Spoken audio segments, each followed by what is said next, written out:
저희 풀뿌리 마을학교의 활동은 도서관이라는 이 공간에서 학부모들이 다독다독이라는 동아리 명칭을 가지고 그림책 읽기를 시작을 했어요. 동아리 활동을 하면서 협동조합이라는 거를 이 단체를 만들게 됐어요. 이 협동조합을 통해서 풀뿌리 마을학교라는 이 공모제에 이제 응모를 하게 됐던 거고 지금 3년차 운영을 하고 있어요. 저희는 마을 강사들은 방과 후 강사들 뽑는 것처럼 학교에 협조를 구해서 홈페이지에 공고를 띄우고 또 아이들한테는 1년에 한 번씩 어떤 활동을 원하는지 저희가 설문지를 받아요. 어떤 프로그램을 선호하는지 저희가 파악을 할 수가 있잖아요. 그 파악되는 프로그램을 그 다음 해에 접목을 해서 6개월 과정으로 저희가 끊어서 하고 있고요. 이 아이들이 더 해주세요 원하는 그런 프로그램이 있다던가 저희가 통계적으로 아이들 인원이 점점 늘어나는 프로그램은 계속 유지를 해요. 처음에 우리가 이게 풀뿌리 마을학교에서 기대했던 것들이 아이들에게 방과 후에 돌봄의 개념 또 가정학습에 도움을 주는 개념으로 시작을 했는데 아이들에게 굉장히 정서적으로 안정된 분위기를 형성해 주었다라는 것이 학생들에 대한 대단한 만족감으로 느껴지고 학부모와 우리 지역 주민들은요 풀뿌리 마을학교에서 이렇게 행해지는 활동들을 아이들과 학부모들 간에 이야깃거리를 만들어주는 계기가 되기도 하고요. 풀뿌리 마을학교도 하나의 공공교육기관으로 신뢰를 쌓으셨더라고요. 마을 강사로 활동하시는 그분들도 우리가 교육에 함께 참여했다라는 자부심이 굉장히 높으시고 아이들이 또 교육을 잘 흡수하는 모습들을 보면서 보람도 느끼시고 와 우리도 마을 강사 할 수 있어? 뭐 이런 것들이 심어져서 연수도 찾아다니시고 박람회도 가시고 누가 이렇게 제공해 주지 않아도 본인들이 찾아서 가서 배우고 그러니까 주민들까지도 배움의 문이 조금 열렸다라고 볼 수 있을까요? 여기까지 조금 확장됐다라고 볼 수 있어요. 풀뿌리 마을학교를 시작하기 전부터 6년 전 저희가 이제 돌봄이 필요한 아이들이 많이 발견이 됐어요. 그래서 그 아이들을 위해서 작은 도서관을 운영하고 마을학교를 조금씩 하다가 풀뿌리 마을학교라고 하는 좀 더 확대되어진 그 교육 지원이 마을 안에서 이루어졌으면 좋겠다라고 하는 제안을 받았고 하고 나서 제일 먼저 제가 치중했던 것은 인근에 있는 아파트촌이 이제 만들어지면서 3분의 2 정도 되는 친구들이 전학을 갔어요. 갑자기 생리별이 된 거죠, 친구들과의. 그래서 이 아이들을 좀 즐겁게, 좀 발랄하게 다시 그 표정과 웃음을 찾아줄 수 있으면 좋겠다는 생각이 들어서 창체 수업 시간을 저희가 할당받아서 놀이 수업을 시작하게 됐어요. 아이들의 웃음소리가 학교 밖으로 마을에 울려 퍼지게끔 그렇게 하고 싶었고 더 나아가서 우리 지역에 있는 우리 마을에 있는 놀이터 살리기 우범지대가 되어버리고 어린이 놀이터인데 어린이는 없고 이런 것들이 아이들이 가서 뛰어놀고 그러면은 더 많은 관심을 갖고 변화가 있을 거라 생각이 들고 아이들이 또 3, 3, 5 자연스럽게 뛰어놀 수 있도록 노는 방법을 좀 알려줘야겠다 싶어서 놀이 강사들을 섭외해서 연결해 드렸고 부모님들을 이제 놀이 도움 교사로 또 세워드리는 일을 했었고 실제로 이분들이 또 그 다음에 좀 먼 발치를 바라봤을 때 마을 안에서 자체적으로 이런 강사들이 세워주면 좋겠다는 취지의 그런 연수들을 교육청과 함께 연결해서 그렇게 하는 그런 계기가 되었습니다. 또 하나의 수업이 있는데 이제 어린이 스타트업 창업 교실이 있어요. 제3의 길이 있다는 걸 알려주고 싶었어요. 창업, 스타트업, 여러 가지 것들에 대해서 일찍부터 좀 접하고 생각하면 좋겠다는 생각을 갖게 되었고 학교 인근에 있는 우리 공방을 운영하시는 분들이 있어요. 이분들에게 동네 멘토라고 하는 직함을 드렸어요. 이분들이 이제 아이들을 만나면서 내 아이가 아닌 다른 아이에 대한 관심을 갖게 되었고 학교 바로 코앞에 있는 공방인데도 그전에는 아이들은 거의 관심이 없었는데 다른 아이들도 눈에 보이더라 이거예요. 그러니까 그런 의미에서 또 마을과 학교가 또 연결이 되는 그런 상황들이 생겨있죠. 그래서 수익금을 벌어들이면요 투자금 회수하고 나머지는 본인이 갖는 거예요. 그렇게 해서 결국 다시 다른 사업들로 이렇게 전환하는 일을 할 수 있으니까 이 어린이 창업교실의 최종적인 목표는 벌어서 나누자. 아이들이 이제 벌어들인 수익금 가운데 반드시 기부까지 하게 했어요. 기부하는 것까지가 우리 어린이 창업교실의 최종적인 목표치다. 작년에 아이들이 3명의 독거노인 그분들에게 12월, 1월, 2월 3개월치 난방비 그러니까 공과금을 지원하니까 한 분당 15만 원씩 이렇게 어, 도와드리는 그런. 3개월, 1월, 2월 3개월치 난방비 그러니까 공과금을 지원하니까 한 분당 15만 원씩 이렇게 도와드리는. 자몽은 원래 군산의 청년학생연합 군청학년이라고 청소년 모임이 있었어요.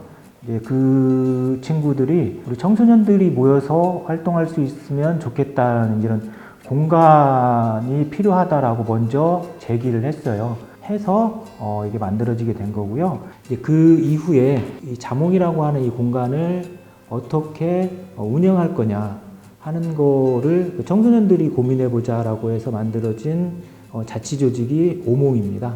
그래서 이거는 군산 시내 중고등학생들이 참여하는 자치기구, 여기에서 자몽의 운영 방향이라든지 활동 방향에 대해서 논의를 하고요. 자몽의 자체 행사도 기획을 합니다. 그래서 지금 여러 가지 화두가 되잖아요. 뭐 마을 교육이라든지 청소년 자치라든지 아니면 진로 교육이라든지 사실 청소년기에 너무나도 중요한 것인데 학교나 학원에서는 이렇게 채워줄 수 없는 그러한 영역들을 이 자몽이라는 곳이 생김으로 해서 그 모든 것들에 관심이 있고 지원하고자 하는 어른들과 그리고 그것을 누리고자 하는 우리 청소년들이 이곳을 거점으로 해서 모이게 되는 것 같아요. 청소년들이 기획해서 하는 프로그램이 있고요. 그리고 그 마을교사들이 기획해서 하는 프로그램들이 좀 나눠져 있어요. 청소년들이 기획해서 하는 프로그램 같은 경우는 청소년 자치활동 중심으로 그 프로그램이 이루어지고, 그다음에 마을교사들이 참여하는 건 팀 프로젝트 활동을 주로 그 기획을 하고 있거든요. 근데 물론 이제 그 수요자인 청소년들의 의견을 반영을 해서 그 프로그램들을 만들어 갑니다. 자몽의 크게 두 가지 축은 청소년 자치 활동하고 팀 프로젝트 이렇게 두 가지라고 말씀드릴 수 있습니다.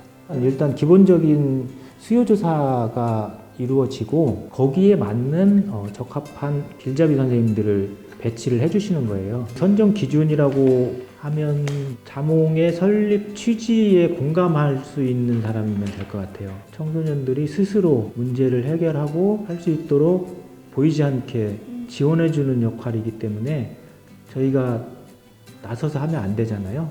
흔히 하기 쉬운 그 실수인 것 같던데 그러지 않게 활동할 수 있는 사람이면 누구나 가능합니다. 팀 프로젝트를 하는 이유는 일을 기획해보고 만들어보고 그거를 성취해내는 그런 일련의 과정들을 배우는 데 목적이 있는 거지 그 기능에 중점을 두지는 않습니다. 물론 기능도 중요한데 그 기능을 배우는 과정 속에서 이 아이들이 어떻게 배움을 이끌어낼 건가 하는 그게 주요 관심사죠. 이거 하다 보면 처음 계획하고 전혀 다른 엉뚱한 방향으로 결과물이 나오는 경우가 상당히 많은데 뭐 그것도 하나의 과정이고 그것도 충분히 의미 있는 활동이어서 괜찮다고 생각을 합니다. 그러니까 사실 학교에서 저희한테 진로에 대해서 물어보면 항상 이렇게 물어보죠. 너희는 커서 뭐가 될 거니? 이런 식으로 물어보시는데 저는 그게 아니라 커서 뭐가 되려면 지금 무엇을 해야 하는가가 학교가 해야 할 질문이라고 생각해요. 하지만 학교는 지금 현재 입시나 뭐 그런 다른 학업 등의 문제들로 그 최대한의 역량을 못 끌어주고 있는 것 같아요.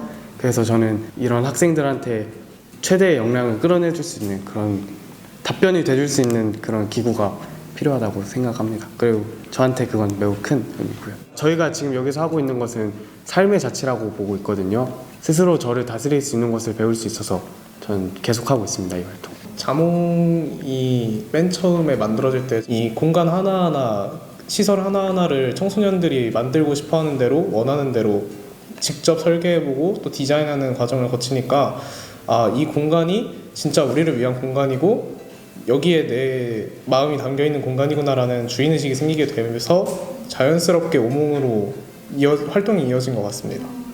일단 저 같은 경우에는 5월달에 진행했던 백인 원탁토이가 가장 인상 깊었던 활동이라고 생각을 하는데요. 이게 주제로 삼았던 게 6월 1일 지방선거를 향한 청소년들의 외침이었어요.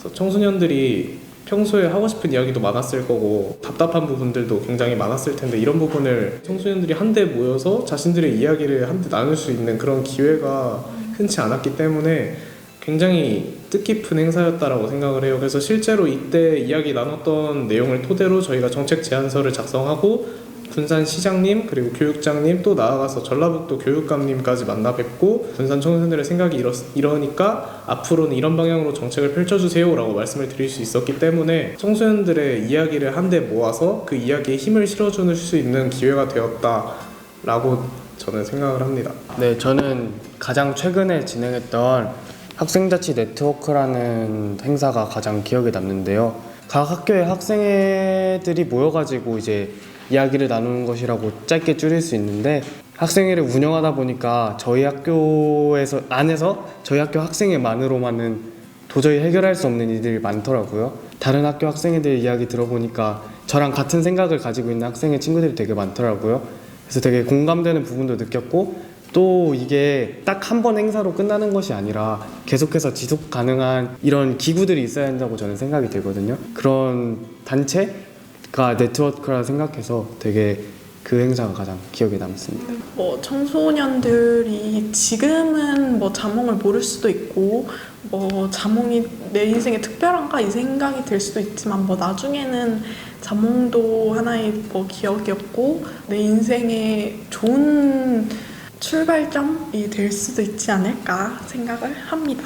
사실 이런 경험들이 청소년기에는 쉽게 접하지 못할 경험들이잖아요. 누가 청소년기에 교육감님 만나보고 교육장님 만나뵈서 같이 밥 먹고 그러겠습니까? 어른들이 많이 얘기하잖아요. 너희 나이 때는 그거 돈 주고도 못 산다고. 그렇게 얘기하시는데 다 이유가 있는 것 같아요. 왜냐하면 지금이 가장 소중하고 가장 찬란하게 빛날 때니까요. 저는 그런 시기에 이런 활동들을 해서 좋습니다.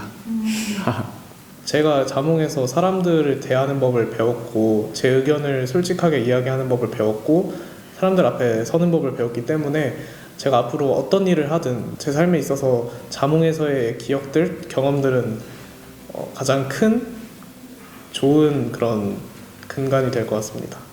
이 마을 교육이 중요한 건 이 마을이 중요한 그 소중한 공간이라는 걸 느끼는 거에서 그쳐서는 안 될 것 같고, 공동체 안에서 살아가는 방법도 배울 수 있을 거고 학교에서 배우는 것이 인생의 교육의 전부가 아니다라는 점을 느낄 수 있지 않나 싶어요.